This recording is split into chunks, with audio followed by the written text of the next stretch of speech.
Isang mapagpalang araw sa ating lahat mga kapatid. Ako muli si Adrian Bernares sa Batch 3 at ito ang aking daily devotion. At ngayong araw pag-uusapan natin ay kung anong ibig sabihin ng namatay na tayo kay Kristo o dying with Christ.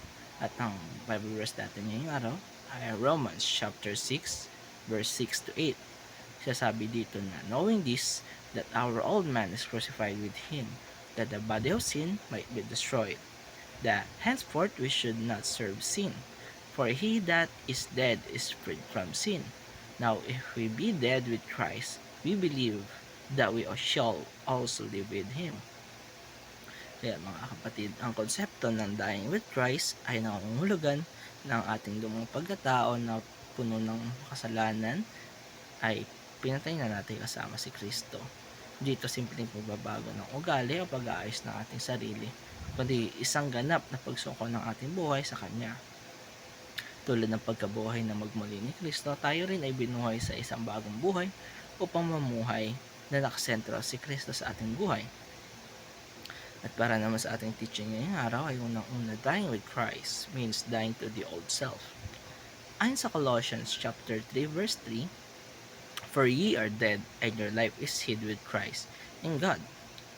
Ang nating pagkatao, yung buhay na puno ng kasalanan, pagmamataas, at makamundong pagdanasa ay dapat nang mamatay.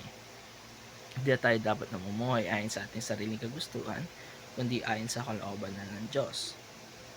Ikalawa ay dying with Christ means crucifying our sins. Siya sabi sa 1 Peter chapter 2 verse 24, who his own self bare our sins in his own body on the tree, that we, being dead to sins, should live unto righteousness, by whose stripes you were healed. Ang pagiging patay kay Kristo ay nangangahulugan ng pagpapako sa ating mga kasalanan sa krus. Hindi ito magagawa sa sarili natin lakas, kundi sa pamamagitan ng biyaya ng Diyos. Ibig sabihin nito, hindi na dapat nating hayaan maghari ang kasalanan sa ating buhay. Ikatatlo ay dying with Christ means daily surrender. Sabi sa Luke chapter 9 verse 23 to 24, and he said to them all, if any man will come after me, let him deny himself and take up his cross daily and follow me. Ang pagsunod natin kay Kristo ay isang pang-araw-araw na desisyon. Hindi lang ito isang beses na commitment, kundi isang patuloy na pagsuko ng ating buhay sa Kanya araw-araw. At para naman sa ating application ngayong araw ay unang-una, surrender your life to Jesus.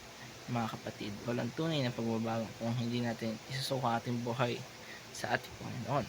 Hindi sapat na kilala lang natin siya, dapat natin siyang sundan at ibigay natin o i-devote natin ang ating buong buhay sa Kanya. Dalawa ay crucify the desires of the flesh.